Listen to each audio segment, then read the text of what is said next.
વિદ્યાર્થી મિત્રો, મારી યુટ્યુબ ચેનલમાં તમારું હાર્દિક સ્વાગત છે। આજે આપણે ટીવાય બીકોમ 6 સેમ 6 ની અંદર કોર્પોરેટ એકાઉન્ટિંગ 2 ની અંદર પ્રકરણ નંબર 1 જોઈએ તો મિત્રો આમાં એવું છે કે જે કચ્છ અને સૌરાષ્ટ્ર યુનિવર્સિટી છે ને એની અંદર આ કંપની સંયોજન અને સમાવેશ એ જે ચેપ્ટર છે એટલે કે અમાલ્ગમેશનની જે એકાઉન્ટ્સ છે અમાલ્ગમેશન એ આપણે જોઈ ગયા છીએ। અમાલ્ગમેશન વિશે એક વિડીયો બનાવી દીધેલો છે બરાબર। તો એની અંદર એવું છે કે જે કચ્છની અંદર જે ચોપડી ચાલે છે એમાં આ યુનિટ 1 છે અને જે કચ્છ સિવાય ગુજરાત યુનિવર્સિટીની જે ચોપડી ચાલે છે એની અંદર આ યુનિટ 3 અને 4 એટલે 3 અને 4થા યુનિટની અંદર આ પ્રકરણ આવેલું છે। દાખલા તરીકે આ જે છે ગુજરાત યુનિવર્સિટીની ચોપડી છે આ બરાબર છે, કંપનીલક્ષ હિસાબ પદ્ધતિ। તો એની અંદર જે ચેપ્ટર છે એ સંયોજનનું 3જું યુનિટ છે અને પાછળ સમાવેશનું 4થું યુનિટ છે, બે ભેગું છે। જ્યારે કચ્છ યુનિવર્સિટીની ચોપડી છે કચ્છ સૌરાષ્ટ્ર અને નેશનલ એજ્યુકેશન પોલિસી 2020 NEP 2020 અંતર્ગત સૌરાષ્ટ્ર ભક્ત કવિ નરસિંહ મહેતા અને કચ્છ યુનિવર્સિટીના જૂન 2025થી અમલમાં આવેલ નવા અભ્યાસક્રમ મુજબ આપણે એની અંદર જે પ્રકરણ છે તો મિત્રો એનું પહેલું યુનિટ છે કંપનીનું સંયોજન અને સમાવેશ બરાબર છે। આ રીતે છે। તો મારો કહેવાનો મતલબ એ છે કે એની અંદર દાખલા ઉદાહરણ સમરી બધું સેમ છે, પ્રકરણ અલગ નથી, પણ પ્રકરણના નંબર પાઠ્યપુસ્તકોમાં તમારે અલગ અલગ આપેલા છે। ઉદાહરણ જુઓ તો સેમ છે, સ્વાધ્યાયના દાખલા જુઓ તો સેમ છે, થિયરી જુઓ તો સેમ છે, 1% ફરક નથી, મીન્સ કે સેમ ટુ સેમ છે। એટલે હું બંને યુનિવર્સિટીઓનું આ સાથે હું ચલાવીશ। એટલે હું લખું છું આની અંદર કે કચ્છ યુનિવર્સિટી માટે યુનિટ 1 છે અને ગુજરાત યુનિવર્સિટી માટે યુનિટ 3 અને 4 છે બરાબર છે। એમાં ઉદાહરણ નંબર 1 હું લઉં છું, પછી તમને કહું છું, પણ તમને ખાલી દાખલા તરીકે કહું છું કે આ ઉદાહરણ નંબર 1 કચ્છ યુનિવર્સિટીની ચોપડીમાં પેજ નંબર 6 ઉપર છે અને ગુજરાત યુનિવર્સિટીની પેજ ઉપર 225 ઉપર છે। એટલે બંને ચોપડીઓ અલગ અલગ છે, પણ બે ચેપ્ટર સેમ છે ને બાકીના બબે બંનેમાં અલગ છે। એટલે સેમ છે હું બધા બે યુનિવર્સિટીને ભેગા ચલાવીશ અને અલગ અલગ છે એ અલગ અલગ ચલાવીશ બરાબર છે મિત્રો। એટલે આ તમે બરાબર ધ્યાનથી સાંભળી લેજો। બે ચેપ્ટર જે આ સમાવેશ ને સંયોજન છે બંને યુનિવર્સિટીમાં, ગુજરાત યુનિવર્સિટી કચ્છ બધી યુનિવર્સિટીમાં સેમ છે, એટલે એ સેમ ચાલશે। પાના નંબર અલગ હશે, હું તમને કહેતો આવીશ કે ભાઈ આ ચોપડીમાં આ પાના નંબર છે ને આ ચોપડીમાં ના હોય, અને યુનિટ પણ બે અલગ છે બરાબર છે। કચ્છમાં યુનિટ 1 છે અને ગુજરાતની અંદર 3 અને 4 છે। તો મિત્રો આ પ્રમાણે તમારો વિડીયો બનાવતો રહીશ બરાબર છે। તમે યુનિટ સામે નહીં જોતા, પ્રકરણ સામે જોજો બરાબર છે। યુનિટ હવે તમે કહી દીધા છે, ગુજરાત યુનિવર્સિટી માટે 3 અને 4 યુનિટ ચાલે છે અને કચ્છ સૌરાષ્ટ્ર યુનિવર્સિટી માટે યુનિટ નંબર 1 ચાલે છે બરાબર છે। તો આ પ્રમાણે આપણે જોઈએ તો અગાઉ એક દાખલો આપણે જોઈ ગયા, વિડીયો જોઈ ગયા, વિડીયોની અંદર અમાલ્ગમેશન વિશે મેં તમને ઘણું સમજાવી દીધેલું છે કે ભાઈ સંયોજન કેને કહેવાય, અથવા તો આપણે એને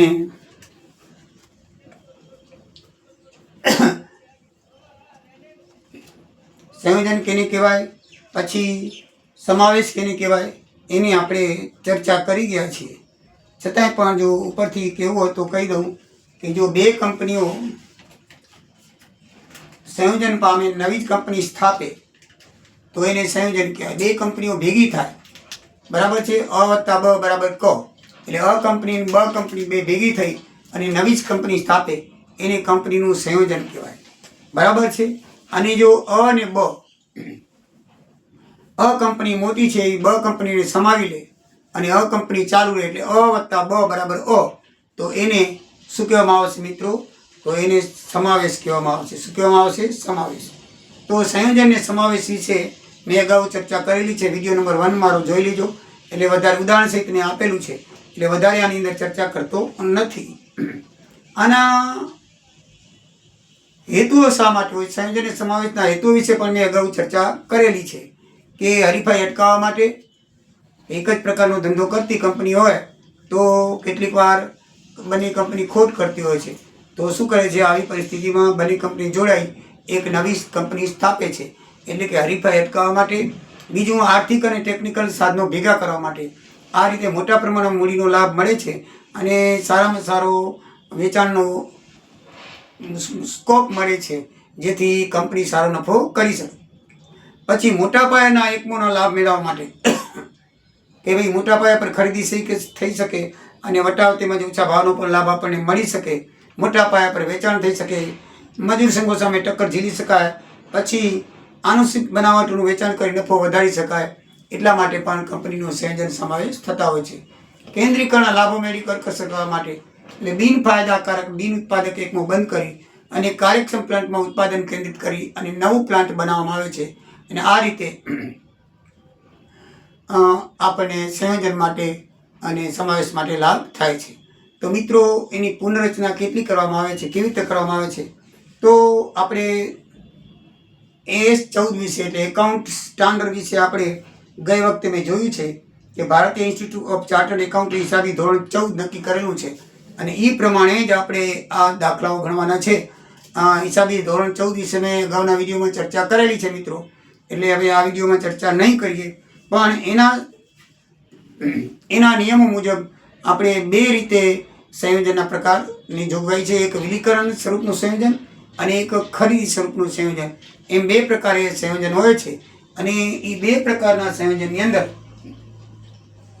આપણે 3 રીતો છે એ આપણે જોવાની છે. તો સૌથી પહેલાં આ જે રીત છે, ખરીદ કિંમતની ચોખ્ખી કિંમતની રીત છે. તો પહેલાં તો ખરીદ કિંમત કેની કહેવાય? તો સંયોજન, સમાવેશ અને બાહ્ય પુનઃરચનામાં હંમેશા એક કંપની બીજી કંપની કે કંપનીનો ધંધો ખરીદી લે છે અને ખરીદ કંપની ધંધાની કિંમત પેટે જે રકમ આપણને નક્કી કરે છે તેને ખરીદ કિંમત કહેવાય છે. એટલે કે એ કંપની બીજી કંપનીને ખરીદી લે અથવા તો એ કંપનીને અંદર સમાવેશ લે. બરાબર છે? તો એના બદલામાં કંપની જે છે ખરીદતી હોય એના પેટે જે રકમ આપતી હોય એને ખરીદ કિંમત કહેવામાં આવે છે. આ છે એકાઉન્ટ સ્ટાન્ડર્ડ 14 હિસાબી ધોરણ 14 ગુજરાતીમાં કે એ મુજબ ખરીદનાર કંપની વેચનાર કંપનીના શેરહોલ્ડરને જે રકમ ચૂકવે તેનો સમાવેશ ખરીદ કિંમતમાં કરવાનો હોય છે.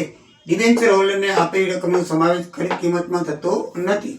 ડિબેન્ચર હોલ્ડરને જે ખરીદીની હોય એમાં સમાવેશ થતો નથી, કારણ કે શેર હોલ્ડર જ ખરીદીના કંપનીના ખરેખર માલિક છે.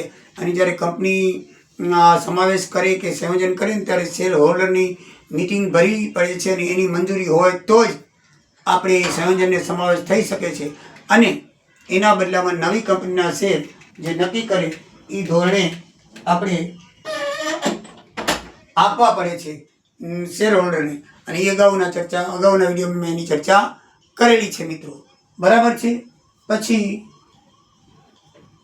હિસાબી ધોરણ 14 AS14 મુજબ બે પ્રકારના સંયોજનની જોગવાઈ છે. એક વિલીકરણ સ્વરૂપનું સંયોજન અને બીજી ખરીદી સ્વરૂપનું સંયોજન. બરાબર છે? તો આ પ્રકારના દાખલા ખરીદ સ્વરૂપના સંયોજન પ્રમાણે છે.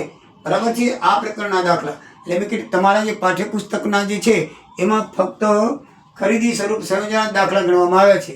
અને જો એ વિલીકરણ સંયોજન વિશે હશે તો એની અંદર સ્પષ્ટ ઉલ્લેખ કરેલો હશે. જો કોઈ પણ રીતનો ઉલ્લેખ કરેલો ના હોય તો તમારે આ રીતે ખરીદી સ્વરૂપના સંયોજનની રીતે દાખલો ગણવાનો છે અને આપણે એ જ રીતે દાખલા ગણશું. તો એ રીતે દાખલા ગણવામાં 3 રીતો છે મિત્રો. કઈ 3 રીતો છે? ચોખ્ખી મિલકતની પદ્ધતિ, નેટ એસેટ મેથડ, અવેજ પદ્ધતિ, કન્સિડરેશન મેથડ, આપેલ કુલ રકમની પદ્ધતિ, લમસમ મેથડ. બરાબર છે? તો આ 3 મેથડના 3 રીતના દાખલા આપણે જોઈએ. તો આજે મિત્રો આપણે ચોખ્ખી મિલકત પદ્ધતિ વિશે આપણે સમજીશું. મિત્રો, આ વખતે અગાઉ જે વિડીયો છે એની અંદર મેં સંયોજન, સમાવેશ, પછી AS14 એકાઉન્ટ સ્ટાન્ડર્ડ 14 શું છે અને એની કેવી રીતે અમલમાં આવે છે એ બધા વિશે મેં ચર્ચા કરેલી છે, તો આ અગાઉનો મારો વિડીયો તમે જોયો હશે, ન જોયો તો જોઈ લેજો. એટલે અત્યારે વધારે વિગત ન સમજાવતા ટૂંકમાં સમજાવીને દાખલા શરૂ કરું છું. બરાબર છે. તો ચોખ્ખી મિલકત પદ્ધતિની અંદર આપણે દાખલો ગણીએ તો એમાં આ બે વસ્તુની જરૂર પડે. ચોખ્ખી મિલકત કેને કહેવાય? તો મિલકતમાંથી દેવા બાદ કરો એને ચોખ્ખી મિલકત કહેવાય. ખરીદ કિંમત કેને કહેવાય? તો લીધેલી કુલ કિંમતની માંથી લીધેલા દેવાની કિંમત બાદ કરો એને કહેવાય ખરીદ કિંમત. શું કહેવામાં આવે છે? ખરીદ કિંમત. તો દાખલો ગણતા નીચેની બાબતોનો ખ્યાલ રાખવો જરૂરી છે. આ 6 બાબતોનો દાખલો, 6 બાબતોની આપણે ધ્યાન રાખવી પડે. એ 6 બાબતો કઈ છે? પહેલી છે નક્કી થયેલ કિંમતે મિલકતો. તો ખરીદનાર કંપનીને વેચનાર કંપનીની મિલકતો તેમજ દેવા નક્કી કરેલી કિંમતે લે છે એવો જો દાખલામાં ઉલ્લેખ કરેલો હોય તો આપણે એ જ બાબત ધ્યાનમાં લેવી અને એ જ પ્રમાણે એની કિંમત ચૂકવવી. બરાબર છે. દાખલાની અંદર આપેલું હોય કે તે કંપની છે એ આ રીતે મિલકતો લેવાનું ખરીદે છે, તો આપણે એ પ્રમાણે દાખલો ગણવાનો. અને જો એ સૂચના ના આપેલી હોય તો આપણને જે કિંમત આપેલી છે એને ચોપડે કિંમત કહેવાય. તો એ ચોપડે કિંમત છે એ જ આપણે લઈને દાખલો ગણવાનો. બરાબર છે. પછી બીજું લખેલું છે ચોપડે કિંમત. તો ચોપડે કિંમત એટલે કે આપણને જે દાખલામાં રકમ આપે છે એ ચોપડે કિંમત કહેવાય. એટલે કે જો દાખલામાં કોઈ કિંમતો મિલકત કે દેવા તેનો ઉલ્લેખ કરેલો ન હોય કે ભાઈ આ રીતે મિલકત લઈ છે, નીચે તમને મિલકતની રકમ આપશે કે આ મિલકતોની આ પ્રમાણે ખરીદવામાં આવી છે, તો દાખલામાં આપણે એ પ્રમાણે લેવાનું. અને જો ના આપેલું હોય તો આપણે ચોપડે કિંમત છે એ પ્રમાણે લેવાનું. ચોપડે કિંમત એટલે આપણે દાખલાની રકમ એ પ્રમાણે લેવાનું. અવાસ્તવિક મિલકતો. તો મિલકતો જે ખરેખર વાસ્તવિક નથી એવી મિલકતોને આમાં ધ્યાનમાં લેવાની નથી. એ મિલકતો આપણે ખરીદવાની હોતી નથી. તો એવી કઈ મિલકતો છે? જો અવાસ્તવિક મિલકતોનો સમાવેશ લીધેલ મિલકતોમાં કરવાનો હોતો નથી, કારણ કે ખરેખર મિલકતો નથી. જેવી કે પ્રાથમિક ખર્ચ છે, શેર ડિબેન્ચરનો વટાવ છે, જાહેર ઉપલબ્ધ ખાતું છે, નફા નુકસાન ખાતાની ઉધાર બાકી છે. આવી બધી વસ્તુઓ દાખલો ગણતી વખતે ધ્યાનમાં લેવાની નથી. આપણે ખાલી વાસ્તવિક મિલકતો લેવાની છે. પછી નહીં વેચાયેલ નફો. પછી શું છે? નહીં વેચાયેલ નફો. તો નહીં વેચાયેલ નફો દેવા બાજુએ આપણને નીચેની બાબતોનો સમાવેશ કરીએ એટલે એ નહીં વેચાયેલ નફો શેર હોલ્ડર માટે હોય છે. એ નફામાંથી જ આપણે શેર હોલ્ડરને પ્રીમિયમ આપણે આપવાનું હોય છે.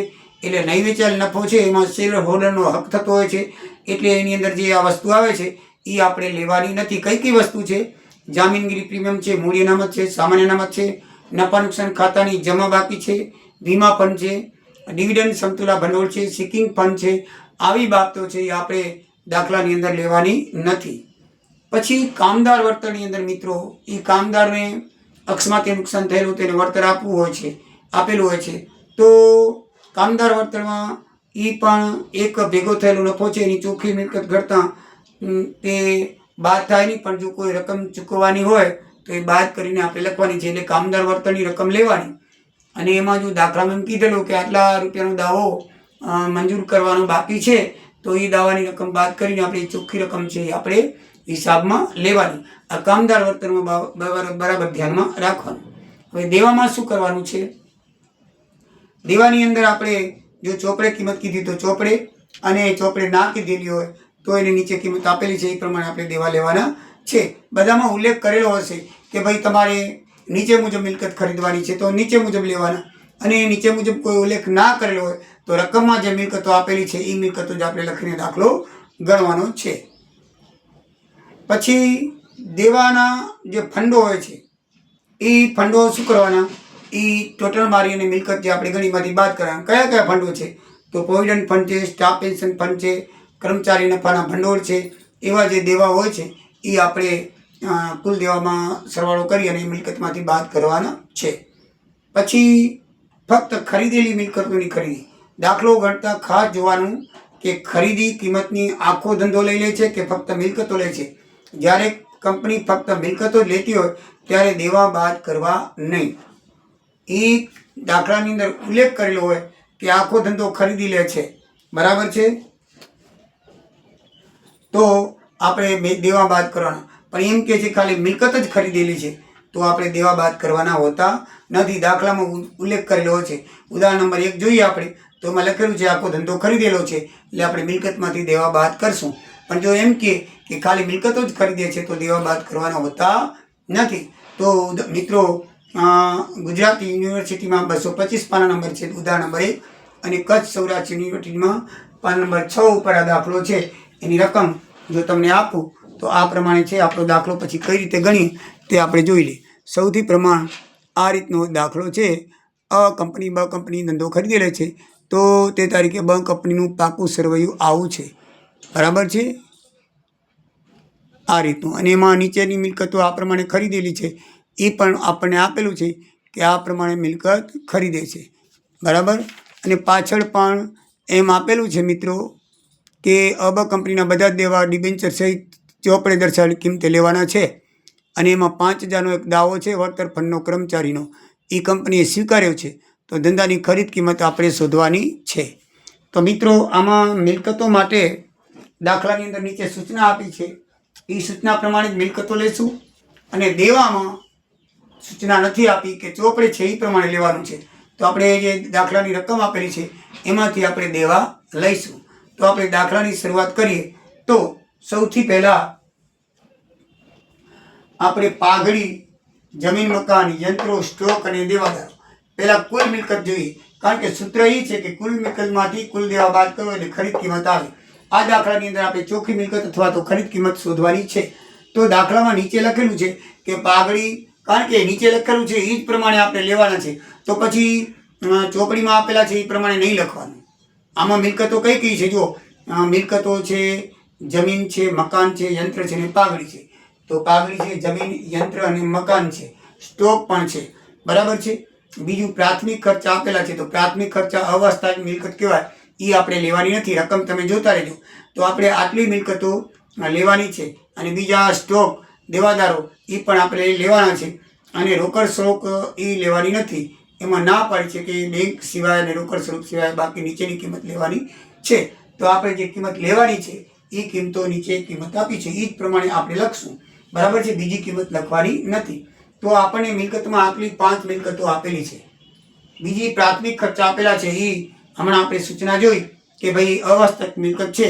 અવાસ્તવિક મિલકતમાં પ્રાથમિક ખર્ચ છે, ડિબેન્ચર પરનો વટાવ, જાહેરાત ઉપલબ્ધ ખાતું, નફા નુકસાન ખાતાની જમા બાકી, આવું બધું લેવાનું હોતું નથી.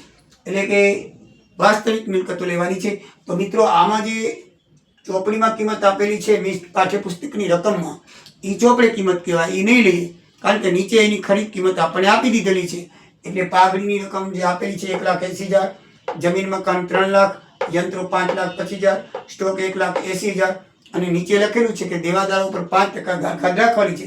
તો દેવાદારો આપણે 50,000 છે, એના ઉપર 5% એટલે 2500 રૂપિયા થાય. એટલે 37,500 દેવાદારો આપણે લેશું. એ કુલ મિલકત આપણી 12,32,500 થઈ છે. બધી મિલકત આપણને આપી દીધેલી છે કિંમત, એટલે આપણે એ પ્રમાણે લેશું. હવે મિત્રો દેવાની અંદર શું લેવાનું છે? તો દેવામાં છે ને ચોપડે કિંમત લેવાની છે એમ લખ્યું છે. એટલે રકમમાં છે તો દેવામાં લાંબા ગાળાની ઉછીના 12%ના ડિબેન્ચર 2 લાખ રૂપિયાના છે. ચોપડી રકમ જોઈ લો તો આપણે 2 લાખ રૂપિયા લેવાના. આમાં નીચે કિંમત નથી આપેલી. નીચે કિંમત ના આપેલી હોય એટલે ચોપડે કિંમત લેવાની. ચોપડે કિંમત એટલે કે દાખલાની રકમની કિંમત. બરાબર છે. જ્યારે દાખલાની રકમની કિંમત મિલકતોમાં આપણે ન લીધી. શું કામ ના લીધી? કારણ કે નીચે આપી દીધેલી છે કે આ પ્રમાણે કિંમત ચૂકવીને ખર્ચી છે, તો આપણે એ જ લીધી. તો હવે આ પ્રમાણે ચોપડીમાં લખ્યું છે ડિબેન્ચર 2 લાખના લખ્યું. બેંક ઓવરડ્રાફ્ટ લખ્યો છે ઉપર, તમે જોજો 50,000 તો 50,000. પછી પરચુના લેણદાર લખ્યા છે 45,000 તો 45,000. અને પછી લખ્યું છે ઉપર જો અનામતને ભંડોળ તો લેવામાં નથી આવતા, કામદાર ભંડોળ લેવામાં આવે છે. એમાં 20,000 લખ્યું છે મિત્રોને. આપણે લખ્યા છે 5,000. શું કામ 5,000 લખ્યા છે? તો આપણને સૂચના આપેલી છે જો કે કામદાર વળતર ફંડ 5,000નો એક દાવો કંપનીએ સ્વીકાર્યો છે. બરાબર છે. તો જે દાવો કંપનીએ સ્વીકાર્યો એ આપણું દેવું કહેવાય. આપણે જ્યારે કંપની વેચાતી લીધી ત્યારે એમાં લખેલું છે કે 5,000નો દાવો તમારે દેવો પડશે. તમારું ભંડોળ છે એમાંથી તમારે 5,000નો શું કરવો? દાવો તમારે દેવો પડશે. એટલે આપણે એ દેવા તો લઈ લીધા, પણ 5,000 એ આપણું દેવું કહેવાય છે. ભવિષ્યમાં આપણે ચૂકવવું પડશે. એટલે દાખલામાં જો આવી સૂચના આપેલી હોય તો એ આપણે કામદાર વળતર અંગેની જવાબદારી 5,000 એ આપણે આની અંદર લખવી પડે. એટલે ટોટલ દેવા કેટલા થયા? 3 લાખ. તો હવે તો એકદમ ખરીદ કિંમતમાં એટલે કુલ મિલકતમાંથી કુલ દેવા બાદ કરો. 12,32,000 માંથી 3 લાખ જાય તો 9,32,500 રૂપિયા આપણો જવાબ આવે. એને ખરીદ કિંમત કહેવાય. તો મિત્રો આ રીતે પહેલી પદ્ધતિથી દાખલો ગણ્યો આપણે. પહેલી પદ્ધતિ કઈ હતી કે ચોખ્ખી મિલકત પદ્ધતિ, પછી અવૈધ પદ્ધતિ ને પછી આપેલ કુલ રકમની પદ્ધતિ. એ રીતે 3 પ્રકારના આપણે દાખલા જોઈશું અને પછી પરીક્ષામાં 10 જે અગત્યના દાખલાઓ હશે એ આપણે ગણશું. ચલો મિત્રો, તો હવે મારા વિડીયો શરૂ થઈ ગયા છે. તો હવે નિયમિત વિડીયો આવશે, કારણ કે અત્યાર સુધીમાં તમારા ચોપડા મળતા નહોતા. હવે ચોપડા બહાર પડી ગયા છે એટલે બંને યુનિવર્સિટીના મેં ચોપડાઓ લઈ લીધા છે. એટલે બંનેના લમસમ રીતે હું અભ્યાસક્રમ ચલાવતો રહીશ. તો ગુજરાત યુનિવર્સિટી અને કચ્છ સૌરાષ્ટ્ર યુનિવર્સિટી એ બધી એના વિદ્યાર્થીઓ છે તે મારા વિડીયો જોતા રહેજો. મેં તમને અગાઉ કીધું એમ, જો જે સેમ પ્રકરણ છે એ ભેગા ચાલશે અને અલગ અલગ પ્રકરણ છે એ અલગ અલગ ચાલશે. બરાબર છે? તો આ રીતે તમે મિત્રો સહકાર સાથે ચાલજો તો મજા આવશે. તમને પણ મજા આવશે, મને પણ મજા આવશે. જય સિયારામ, જય દ્વારિકાધીશ.